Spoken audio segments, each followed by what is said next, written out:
नमस्ते. आम्ही सगळे हे पर्यटक श्रीनगरमध्ये आहोत आणि कालपासून इथे आम्ही अडकलो. काल जो काही हल्ला झाला त्याच्यामध्ये आम्ही पुण्यातले 12 जण आहोत.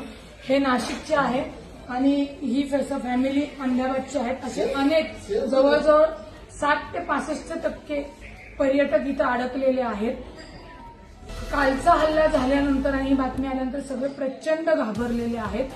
मला प्रशासनाला एवढंच सांगायचं की कृपया इथनं विमानाची सोय तातडीने करावी.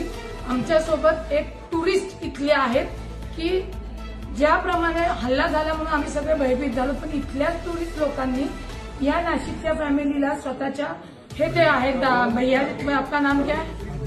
आदिर भैया म्हणून आहेत. हे यांचे ड्रायव्हर आहेत इथले पर्यटन टुरिस्ट पर्सन. यांना यांच्या घरी नेलं, जेवायला घातलं आणि सुखरूपपणे या हॉटेलमध्ये सुरक्षितपणे आम्हाला ठेवलेलं आहे. या हॉटेलमध्ये नाही म्हणलं तरी 101 जण पर्यटन अडकलेले आहेत. काहींच्या फ्लाईट उद्या आहेत, परवा आहेत, 13 आहेत. परंतु आजच ही सगळी मंडळी इथनं सुखरूपपणे विमानतळावरनं स्वतःच्या घरी गेली पाहिजेत. कारण का किती जरी सांगितलं की मिलिटरी रस्त्यावर आलेली आहे तरी कोणीही फिरण्यासाठी आता इथं तयार नाहीयेत. आणि हे जे काही टुरिस्ट ऍक्टिव्हिटी आहेत यांनी जी काही मदत केली यांना ती शब्दात सांगू शकत नाही. कारण का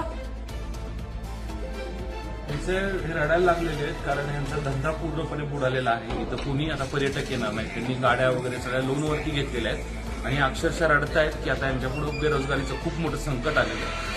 इथून पुढे यांना कुठलाही व्यवसाय मिळणार नाहीये आणि यांच्यावर खूप मोठी बेरोजगारी येणार आहे. ज्यांनी कोणी हा हल्ला केला असेल तर अत्यंत दुर्दैवी, अत्यंत निंदनीय. आप भी बोलिए, क्या बोलना है आप? ये जो भी हुआ बिल्कुल अनफॉर्चुनेट एक्ट है, होना नहीं चाहिए था.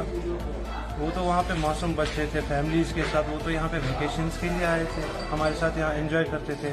अपना भी घर चल रहा था, वो भी एंजॉय कर रहे थे. यहाँ की मोस्टली जो इकॉनमी है इसी टूरिज्म पे डिपेंडेंट है. और ये जिसने भी किया वो जानवर ही होंगे, वो तो इंसान नहीं होंगे. पूरी इंसानियत का कत्ल है ये तो होना नहीं चाहिए था. अब तो इसका रिजल्ट हमें तो भुगतना पड़ेगा ना, जो भी इसका आउटकम आएगा. क्योंकि गलती एक करता है बदनाम पूरे सारे लोग हो जाते हैं. अब तो क्या करेंगे?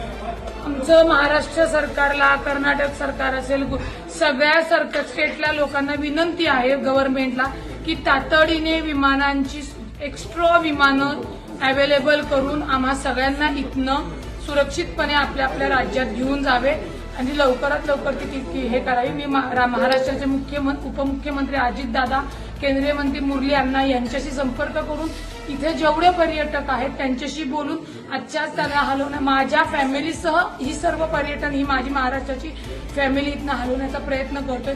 कृपया आम्हाला जास्तीची विमानं इथे तुम्ही उपलब्ध करून द्यावी एवढीच विनंती आहे. सगळी लहान मुलं आहेत आणि ही कळकळीची विनंती आहे, तातडीने आपण ही सोय करावी.